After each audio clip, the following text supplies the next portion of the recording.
afternoon, everyone, and welcome to another episode. As you can see, it's titled A Big Week Ahead for Olympiacos because it is a big week. And who else to bring on for a big week ahead but Mr. George Zagutis. Zaga, how are you, mate? Good. Welcome back. We're back for another massive Olympiacos week, and a lot of things to get through today in this podcast. So hope everyone is doing well on this nice sunny Melbourne day. I'm here with Liam. We're going to talk about a few issues at the moment with Olympiacos, obviously with inconsistency and stuff. So So I hope you guys enjoy the show, and we're ready to start. Correct, Zaga, correct. What's it called? We'll keep today nice and short, maybe a 15-minute episode, maybe 20 minutes to see how we go. Zaga, I spoke a little bit about it last week about the current situation of Olympiacos. Have we not been playing to our best ability? Going to talk a little bit about what you've been Look, thinking and seeing. I don't know. Look, what I was disappointed is losing to Panathinaikos at home, especially in that anniversary where everyone knows what happened, that tragedy back then. And especially losing at home as well to a team that that's not going to make the playoffs basically, and they've been uninformed. So to lose against Panathinaikos, especially at a home sellout crowd at Garaskaki, is just not a good look. And I was very disappointed, the whole game especially, and to go down 1-0 and try not to get one back or even win the game, and it just wasn't a good look, and I was very disappointed. And I think the lineup. When we're seeing the lineup is all having, Daremi and El Kabi both starting together, I just didn't think we're going to, change it up. But I was very disappointed. I think we should improve from there. 100%, Zaga. I spoke a little bit about, that Daremi and El Kabi, how they don't work together, the two of them. I don't think that's probably our best way of lining up. You quickly mentioned a tragedy, which I wanted to mention over, just now, past 45 years since that shocking tragedy happened, something that will go down forever in Olympiacos history for the wrong reasons. And may all those victims rest in peace. They're still forever in our hearts.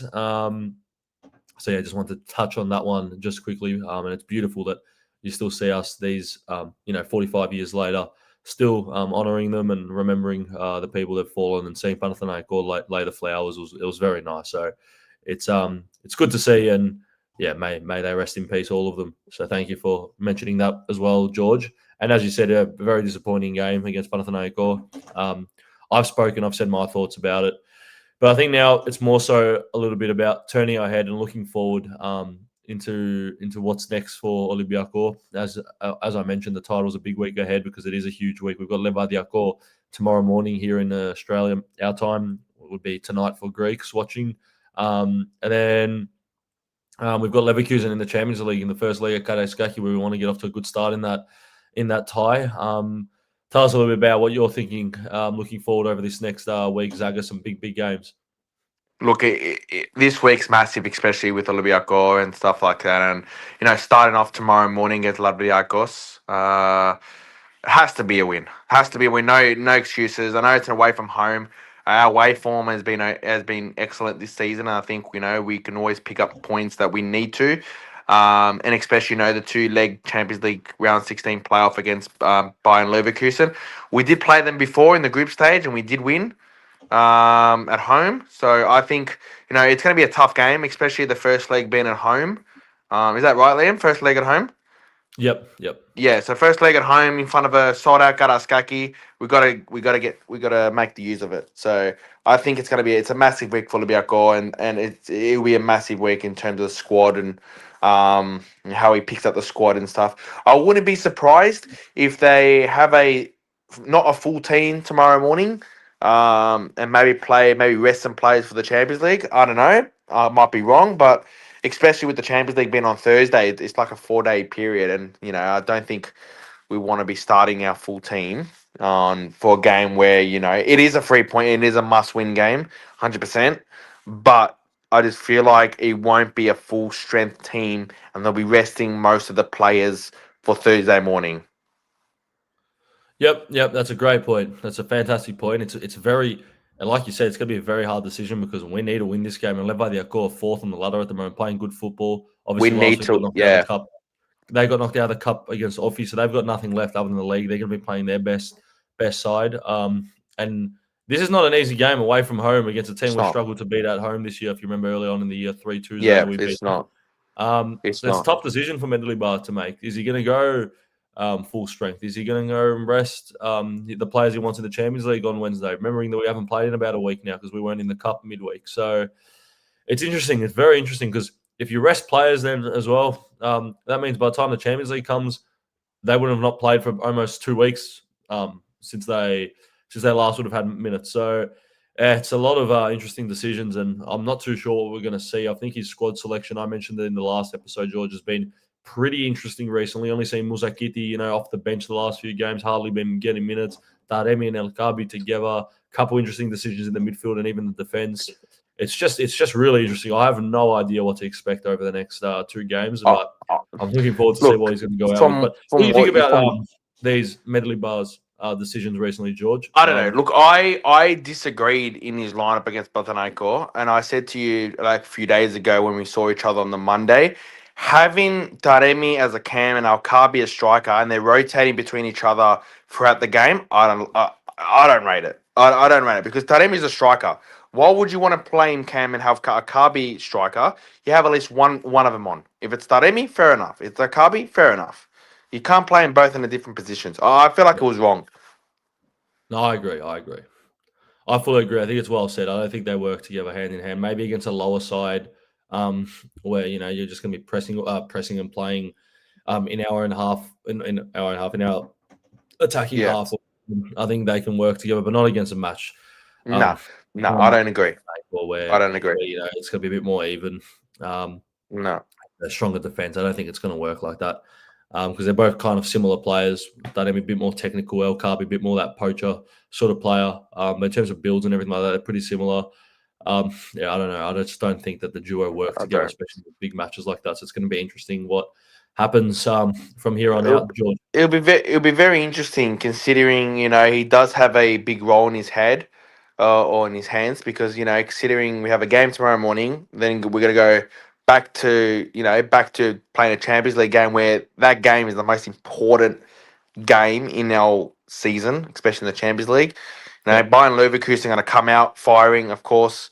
We've been good at home in the Champions League, so I can't underestimate us. We can do anything at home, but it's all about taking advantage, especially at home, and also saying that tomorrow morning I think is another massive game, especially on the ladder as well. And we do want to get top spot again. We did, at the moment we are in that playoff position, but we got to be heading consistency to the playoffs. Yep, 100%, George. 100%. Really well said. Let's see what happens. Yeah, it's going to be tough to navigate that Champions League and league battle at the moment, considering both are just, the league's so close, Champions League so important. But every big club, obviously, around the world has to do that. And it's good. I think it's good that we have competitiveness in the Greek league rather than just us blowing it out, by 5, 10 points, 15 points every year. I think it's good that we're in this battle and we have to, consider both the Champions League and the league because, we want to see close leagues. We want to see PAOK and Nike matching us and doing well in Europe as well, which is what is happening recently, 100%. which is good for Greek football, I think. Yeah, 100%, 100%. As I said, I think having games where are crucial and sell out in the grounds every time. Every time I see Olympiacos play a lower side or a game where it's the most important, that we always sell out, and that's incredible. And but pretty much every game has just been sold out. We got to take advantage. We can't be losing to teams like Panathinaikos at home, and we're just dropping back and we're trying to finish, and that's just something needs to change. I feel like maybe it's the lineup, maybe it's the way we go into a game, but something needs to change. And it's a massive week, and I think I'm hoping to see big changes. Yep. Well said, George. Very well said. Last question I'm going to pose to you at the moment, because I don't think we're going to talk too much about the lineup because it's going to be very weird and interesting to see what he goes with tomorrow against Olympiacos. But Taremi or Alkabi, who do you want to see starting up top in these important matches? Alkabi. I feel like Alkabi's actually, you know what? Let me reverse that. Taremi tomorrow, rest Alkabi, and he'll play in the Champions League. Yep. Interesting. I think I can sort of see that's my opinion. Yeah, I can sort of see that happening. We'll see what happens. That'll be interesting to see. 100% will be interesting. And we've come to the famous Zaga segment as well today. Couple minutes just scanning the Greeks around Australia. 100%. No, Obviously, the 100%. Buck have a big game as well coming up in a We couple of do. hours. Beautiful. But just And we'll obviously a go. rundown on all the Greeks in Yeah, Australia. 100%.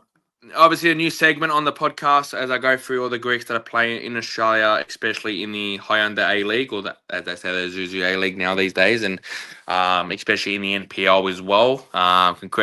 Big shout out to the NPL guys. Their season just started yesterday. So get down and support the local clubs down here in Melbourne, wherever you are in Australia as well. So let's get started. Kikianis, for Adelaide United. One of the Greek players that play in Adelaide, one of the defenders, doing all right. His season hasn't been up to scratch. He's had a few injury problems, but he's getting up to scratch now. Obviously, they've got a big test tonight against Sydney. So you're hoping he starts tonight for them. Panthers was a very, very disappointing game. Not like 2 weeks ago in the Sydney Derby, he let 2 goals in that are easy for him to manage. So that was a very disappointing game, and especially their team at the moment. Not doing great, especially dropping points to Wellington Phoenix, especially being 2-0 up actually, and dropping points. So that's Panthers. And obviously the main man, Nicholas Virgos, has a bit of a Liam. He's got a bit of a challenge up in his hands, especially with the new striker they signed from J League 3. So it's competition for spots. So who knows who starts tonight, but he needs to get back on his goal scoring poach. And they've got a big game tonight against Brisbane Roar at 5 o'clock. And Gragebrecht, actually, another player that I need to mention. Gragebrecht from Western Sydney Wanderers. Yeah, he's another Greek player. I think his mum is from his mum's side or dad's side. I'm not sure. Yep. Yeah, obviously with same as Panthers, they're not having the best seasons at the moment. So a lot of Australian players that are in Greek background in the A League. So if you are Greek and you do love your soccer, get down to support your local clubs, not especially in Australia. So get down, but that's it at the moment. It's a very tight league at the moment in the A League. If anyone can win, anyone, even the bottom side can beat a top 6 side. So get down. It's mid halfway through the season, especially in the NPL. Just started yesterday. Heidelberg winning 2-1 against Green Gully. And I think it's Is it Altona Magic that beat Hume City 3-1 yesterday? And there's more games today. So that's a bit about me for the segment we do in the podcast. We'll give each other updates every week. But yeah, that's the update at the moment. Yeah, thank you, George. Well said. Good to support your local leagues wherever you are around the world watching this Olympiacos podcast. Just a little update from the Australian leagues and the Greeks going and playing in the Australian league at the moment. So thank you for that, George. And the final question I'm going to pose to you, George. We're probably going to, not probably, we will do a preview for the Leverkusen game. So I'm sure you'll be on that in the next few days. Yeah, 100%. I'll be there. Yep. But a prediction for tomorrow's match against Olympiacos. Ooh. You know what? I'm going to go for a 2-1 win. I think they're going to score. I don't think we're going to keep a clean sheet. I don't think we do keep clean sheets away from home, do we? I don't know. Maybe I'm wrong. But my prediction, 2-1. I think Taremi and Podence will score tomorrow if he does start. Or Martins. So 2-1 for me tomorrow. Yep, I like it. I think I'm going to go for something similar. Could even see a 2-2 draw tomorrow away from home. I think Leverkusen, they've scored the most goals by a mile this season in the league. That's what I'm saying. So they know how to score goals. So I think they will pinch one at least. So it'll be interesting. But I think we will win 2-1, maybe 3-2. But I can also see something like a 2-2 draw happening. But we'll see what happens. It's going to be a very, very interesting game. Have to win, 100%. And then we go from there to the Leverkusen match, and we'll see you all for a preview before. Yeah, we'll see you guys for a preview, maybe Wednesday night, for the biggest game of our season against Leverkusen. 7:15 in the morning, was it 7 or 7:15 in the morning? Stan Sport. First leg at Karaskaki. Big game. I think George is cut out on us. A lot of updates throughout the around on us as well, and we have a few people on the podcast as well. Hopefully, they can get time and join us. So, yeah, sounds good, George. Well, thank you very much, George, for today. Enjoy the victory game later tonight. Thank you everyone for joining. Sorry about the banner at the bottom. I just realized it's an old banner. I don't know why. That's all right. Enjoy. Enjoy, everyone. Happy Valentine's Day from everyone, from us at the What about Olympiacos you, Zagan? podcast. Valentine for you tonight? The Valentine's for me is being at Amy Park watching Victory play. That's my Valentine. Well said, I don't Zaga. think Well said. that's it. Enjoy. All right, mate. Enjoy. Well, thank you very much. Thank you, everyone, for joining. We'll see you in the next few days for a preview for the Champions League. But Olympiacos, let's get that win. Olympiacos. Let's go. Big week. Take care. Bye bye.